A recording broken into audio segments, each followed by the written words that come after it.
Legal, Hamilton. Muito boas palavras. Gabi, quer falar mais alguma coisa? Sim, Sami. Então fala.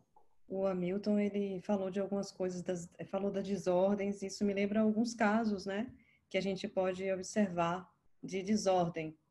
Eu aprendo muito direito sistêmico também observando as desordens que acontecem para tentar ver o que está por trás.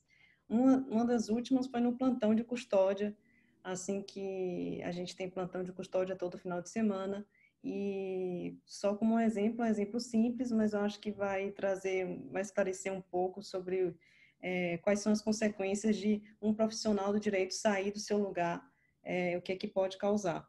Então, os assistidos, eles, após cometerem um crime, ou supostamente cometerem um crime, eles iam para uma audiência de custódia, e os juízes do plantão que eu participava, geralmente falavam assim: desçam para a carceragem, que lá embaixo vocês vão receber a decisão, num papel.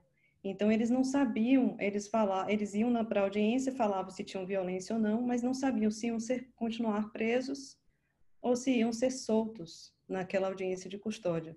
E aí, eu observava que alguns juízes falavam isso, desçam que lá, e eles recebiam com papel, se eles iam ser soltos ou não. Então, quando eu com pena, tinha pena na época, né, eu ia lá e falava, né, olha, o juiz decidiu que você vai continuar preso. E eu percebia que havia um desconforto naquela fala minha, que os assistidos não gostavam de quando eu dizia, eles se revoltavam, ou até quando eu dizia que, olha, o juiz decidiu que você vai ficar solto. Eles também não pareciam ser tão felizes assim, e eu percebi que havia ali alguma coisa, alguma desordem, mas eu não sabia o que era. E aí, conversando com a Lari, com outras amigas também, foi aí que no próximo plantão eu decidi falar para a juíza, olha, eu, pela ordem, né? A primeira vez que eu falei pela ordem, pensando nas ordens do amor. Na verdade, meu sonho é ir no Supremo, né? Fazer uma sustentação oral e falar pela ordem do amor, segunda ordem de precedência, né? Do Bert. Quem sabe um dia, né? Eu vou sonhar, vai que chega, assim. Então, foi a primeira vez que eu levantei a mão e falei pela ordem e lembrei da ordem do lugar, da função de cada um. E aí eu falei, Excelência, eu solicito que a doutora diga a sua decisão antes dele descer para a carceragem, porque eu contando a sua decisão não tem o mesmo efeito, afinal a decisão não é minha, eu faço uma outra coisa. E ela, não, tudo bem, a juíza também não, para ela não tinha diferença nenhuma, ela, tudo bem. E aí ela falou, olha, eu vou te manter preso, você já está na 15ª vez de furto, já está numa reincidência muito grave, e assim que ela falava, eles também não se revoltavam, havia a sensação de que parece que eles estavam ouvindo da pessoa que era para ouvir, o juiz, foi ele que decidiu, e não eu. E ali, depois que o assistido saía dessa audiência, eu podia ir até ele e ele já me olhava de um jeito e falava: dá para fazer alguma coisa, doutora? Aí sim, ele me olhava como uma defensora, né? E não eu tendo que contar uma sentença que não era minha, ou uma sentença não, uma decisão judicial que não era minha, e isso tinha um efeito ali, né? Nos assistidos, na carceragem, tudo.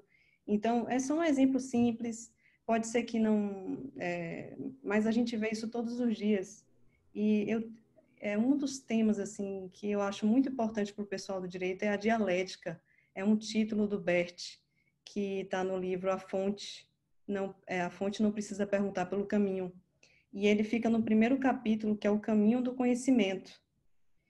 Esse texto, a dialética, eu achei um dos textos mais interessantes que eu vi do Best, assim, recentemente, e aplicado à nossa área, né, nossa área jurídica. Ele fala justamente dessa ideia da dialética que o Hamilton trouxe, né, que é a tese, a antítese e a síntese, que a gente acostumou já no direito, né, o autor, aí o réu vem, né, e aí vem uma sentença, tese, antítese e síntese. E o Best fala que, para que haja um caminho de conhecimento mesmo, a antítese teria que partir de uma compreensão, de uma percepção da realidade. Não deveria ser apenas uma opinião, apenas uma objeção. E o que eu acho interessante, que o Best fala isso, que na objeção nós somos muito livres. Se o Hamilton quiser falar algo, eu posso rebater e eu sou livre para rebater. Eu vou rebater e posso... Isso não é verdade. E aí eu pego numa contestação e rebato cada ponto da petição inicial. Só que eu não trago uma compreensão, uma percepção que eu tenho do caso da pessoa que eu atendi. E aí ele fala que essa dialética que a antítese é só uma opinião, ela não leva, não enriquece. E que o enriquecedor desse caminho seria a gente partir de uma compreensão. Então, o Hamilton vem, ele tem uma percepção da realidade daquela situação que ele atendeu, daquela pessoa, e eu, ao invés de falar mais e excluir, eu falo, tem isso e tem isso aqui. Tem isso e tem isso aqui. Eu tô percebendo isso aqui, dessa situação, dessa pessoa. Eu trago. E aí, com essa percepção, eu não fico só rebatendo a parte contrária. E assim o juiz, ao chegar com essas percepções, ele também pode chegar a uma síntese, ou uma percepção que possa olhar para todas essas percepções. E então, a dialética trazida por Bert seria com base nisso. A gente não teria tanta liberdade no pensamento, que ele falou, pelo pensamento você é muito livre. Você pode dar opinião do que você quiser, mas partir da realidade, olhar para a pessoa que você está atendendo. E dessa relação, você perceber algo e passar para o processo, e aí o processo vira um caminho de conhecimento. Seria um caminho de conhecimento. Porque vem o autor, tem uma percepção e traz. Vem o réu, ou o representante da outra parte, também traz uma nova percepção. E ali, naquele caso, naquele processo, há um enriquecimento que você chega a uma compreensão, uma percepção nova, e cada processo vira esse caminho que tanto se fala de dialética, que é um caminho do conhecimento que também Best trata de todas as formas. Seria dessa forma que a gente poderia, né, se relacionar e trazer e entrar nesse caminho junto com o processo. Uma ótima oportunidade. Não tem no direito, a gente tem a oportunidade de fazer isso em todos os casos, em todas as situações. Então era isso que o Hamilton falou. Eu me lembrei também dessas situações. Obrigada, Samir, pela palavra. Muito legal, muito boas as falas de ambos. Esse pela ordem, né? Pela ordem do amor. Já pensou? O promotor é o promotor do amor. Defensora é a defensora do amor. Não precisa juiz para atrapalhar, né? O amor está no ar. Meu sonho é falar pela ordem do amor, né? Segunda ordem. Maravilha. Eu quero fazer uma provocação, não só para vocês dois, mas para todos que estão acompanhando aqui, né? Temos 93 participantes, que é o seguinte: o que você teria feito diferente, ou você não faria, se você conhecesse o direito sistêmico anteriormente? Cada um em sua função. Porque vocês dois mencionaram, né, como que as pessoas fazem sem conhecer as ordens do amor. Mas eu vejo que a gente não aprende só com casos de sucesso. Casos de insucesso também são muito pedagógicos para a gente se aperfeiçoar. Eu vou contar uma minha, tá? Para inspirar vocês. Essa foi pesada. Contei uma vez para Milton. Eu trabalhava como advogado no IDEC, Instituto Brasileiro de Defesa do Consumidor, uma associação que tem um viés, né, de defensor dos fracos e oprimidos, ações coletivas contra os hipossuficientes, os consumidores, né, perante as grandes multinacionais, malvados, bancos, planos de saúde e tal, né? E lá nos idos de 99, 2000, teve um acidente de consumo de uma empresa, uma farmacêutica, que derramou no mercado pílulas anticoncepcionais de farinha, que eram testes que ela estava fazendo, e foi para o mercado e um monte de gente consumiu essas pílulas e teve alguns casos de gravidez com base nesse acidente, né? E aí teve um movimento consumerista para defender os consumidores, porque tinha que haver uma repressão, né? Porque é uma irresponsabilidade. Uma indústria farmacêutica produz um medicamento e não tem o cuidado suficiente, bota medicamento de farinha no mercado, só que esse acidente gerou filhos, né? Das famílias. Não foi um acidente que prejudicou a saúde. É claro que cada um é que sabe o quanto isso custou para si, né? As famílias que os casais que engravidaram ou que não poderiam engravidar e que engravidaram. O fato é que o IDEC levantou a bandeira dos consumidores e ajuizou algumas ações de indenização em nome de 10 mulheres e filhos, exigindo alimentos, que a empresa pagasse alimentos para os filhos até a maioridade, que a empresa pagasse uma indenização, para responsabilizar a empresa. Na época, eu vesti a camisa, né, do defensor dos fracos e oprimidos, e essa empresa vai ter que pagar, elas são vítimas, e eu olhava para elas como vítimas, e eu atendia as pessoas, né, e as mulheres iam lá com seus filhos no colo, os bebês e tal, e no processo eu defendi elas como pobres vítimas. E depois, quando eu conheci as constelações, quando eu percebi o absurdo que eu tinha feito, né? Imagina que absurdo. Eu estava a serviço de quê? Né? As mulheres se enfraqueciam, se vitimizavam mais ainda, e pesou para mim, porque elas não se contentavam se o juiz negava uma liminar em relação aos alimentos, a indenização, aí elas ficavam com raiva, elas despejavam em cima de mim, porque já estavam nessa postura de vítima, né? Elas achavam que era minha culpa, e aí pesou para mim, era insuportável lidar com as mães que se vitimizavam. E qual o efeito sobre os filhos, né? Qual a mensagem que um advogado como que eu estava, o papel que eu estava fazendo, tá mandando? Tá vendo? Esse filho foi um acidente. Esse filho não era para ter acontecido. Foi indevido. Alguém vai ter que pagar por isso. E tira totalmente a responsabilidade dos pais, enfraquece totalmente os pais, né? Porque, imagina, a contrário senso, se eu tivesse a noção do direito sistêmico na época, que bênção. Para começar, é uma bênção ter um filho, né? E a partir daí a gente começa a conversa. E quem é que precisa de força para isso? Quem é que precisa estar no lugar de pai e mãe? Como fazer esse filho se desenvolver com saúde?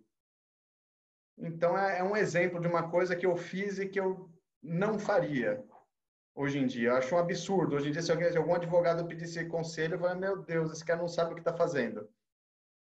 E aí eu quero lançar essa provocação para vocês dois e para todos. Quem quiser compartilhar no chat alguma experiência ou encaminhar uma percepção, um aprendizado pessoal que teve, contrastando, né, a sua experiência no passado com a sua visão hoje com o direito sistêmico. Gabi. Eu tenho um passado, se, dá para a gente fazer assim umas 10 horas, eu contando os equívocos, assim, porque eu tenho um passado, eu chamo, meu passado me condena, né, assim, meu nome era Gabriela Fora do Lugar, Gabriela Fora do Lugar, né? Meu segundo nome era Fora do Lugar, porque eu tinha tanta raiva dos policiais, mas eu tinha tanta raiva dos policiais, que quando eu fazia audiência criminal, eu fazia as perguntas para eles achavam que eles eram os réus, da forma como eu perguntava. E quando ele saía da audiência, ele falava, doutora, quem é o réu ali? Sou eu ou é o assistido da senhora? Porque e eu fazia uma pergunta de acusação, eu virava, eu achava que eu queria virar o crime para eles, né? Porque eu tenho também um histórico familiar, tenho um avô delegado, de alguma forma, como o Renato Bertatti traz, né? Os que vêm depois vêm compensar. E eu lembro que quando eu fui sair da comarca, o defensor que chegou lá, o que veio assumir, ele falou assim, você fez o quê contra os policiais? Você jogou alguma bomba no quartel? Fez o quê? Que eles foram as pessoas que mais ficaram felizes quando você foi embora. Vieram comemorar minha chegada. Então, assim, eu não tinha noção daquilo. eu fazia por um amor cego, né, de que eu estava fazendo justiça daquela forma. E depois eu pude, né, observar que vem de um sistema familiar que tem um avô delegado, muitas pessoas atrás que não olhavam para os agressores, e eu que vim depois com esse olhar para essa população mais vulnerável, para a defensoria. Então, eu vim com toda a força que eu tinha, né, com todo o sangue possível ali. Eu só via sangue, né, contra eles, né. Então, esse é só um exemplo, mas eu tenho milhares de exemplos, milhares. Vou passar para o Sami para não pegar todo o espaço aqui. Hamilton, quer falar também? Olha, eu quase levantei a mão aqui pela ordem, porque o juiz tem que ser provocado e ele está provocando hoje. Olha, eu acho que eu e a Gabi, nós estamos na mesma vala, porque eu era elogiado como o promotor mais aguerrido do Ministério Público do Mato Grosso do Sul. Tive tantas representações, tanto eu entrava com ação contra as empresas, como elas entravam contra mim. Atropelava o juiz. Uma vez um juiz entrou com uma ação contra mim. Nunca vi uma ação correr tão rápida. Menos de 6 meses eu já estava condenado no tribunal. Então, assim, uma situação que, como eu digo, que eu poderia ter feito as mesmas coisas, mas teria outro respeito com as instituições.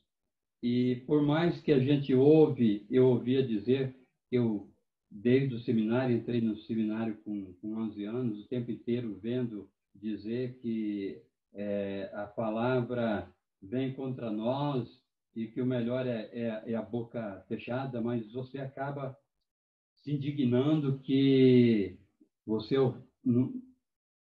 às vezes, não vê a postura que você tem que ter naquela função e acaba ofendendo. E essa ação que eu tive em relação que o juiz intentou contra mim foi mesmo não conhecendo a sistêmica, né, a filosofia heideggeriana, ela foi uma grande lição para a minha vida. Porque a gente começa realmente a refletir, né? E depois você começa a aprender algo mais sutil, como é esse ensinamento. Então, você percebe que você estava totalmente fora de lugar, você estava julgando, condenando, e vem realmente o resultado depois. Então, é isso aí, Sam. Legal. Tem uma pergunta aqui da Marisa para a Gabriela. Ela pede assim: compartilhe conosco como é a aplicação desse conhecimento de Bert na defensoria em Santa Catarina. Se além da postura proposta existe exercício sistêmico, constelação, seu uso está circunscrito ao contato com o cliente, público atendido ou feito também em grupo? Microfone, Gabi. Oi, Marisa, tudo bom? Obrigada pela pergunta. A defensoria ela tem alguns núcleos, né? Cada núcleo tem alguma atividade. Lá em Joinville, a gente trabalha com a postura sistêmica nos atendimentos. Não tem um trabalho específico coletivo, né? Então, eu e a Larissa Gazaneu, ela é defensora pública, ela está aqui também, nos vendo também, é multiplicadora. Então, a gente faz esse trabalho nos atendimentos e também com um olhar diferenciado para o judiciário, para o Ministério Público, e assim e também de uma forma política, né? Eu tento trazer a constelação sempre que é possível, para palestras, congresso, porque eu participei da associação, né, da Defensoria, eu sou conselheira da Defensoria Pública, então também na questão política, eu tento trazer na política esse olhar para o todo. Quando um dos cargos se despede, eu tento trazer para o reconhecimento de tudo que foi feito. Então, é um trabalho amplo, né, mas que nasce de uma mudança de postura, né? Imagina trazer isso para um ramo político, né? No meio de uma reunião, você, onde há embate entre cargos, né, dentro da própria defensoria, você poder trazer um olhar para tudo que foi feito, para quem veio antes, que o próximo só vai chegar de uma forma que possa ajudar a crescer, se reconhecer o que foi feito antes pelos outros, que são inclusive os outros que são os próprios, que eles consideram inimigos, que não... E essa visão é uma visão que a gente pode trazer para todas as nossas funções na defensoria, né? Tanto como defensora, como conselheira, e também gerindo aquele núcleo com os assessores. E existe também o núcleo de Itajaí, na defensoria, que há o trabalho com os agentes penitenciários e também com presas. E esse trabalho, ele pode ser exemplificado e trazido pela Marilise aqui, e a Carla, que é a defensora de Itajaí, que deu start, e a Marilise falou bastante desse trabalho aqui no primeiro encontro, foi maravilhoso. A Marilise tem vários projetos, olha, eu indico, assim, se você quiser esclarecer sobre trabalhos, né, que ela traz, ela trouxe junto com a Lari, que é a Larissa, que é a defensora também, nesse primeiro encontro ela trouxe como é que funcionava. Então, é basicamente isso.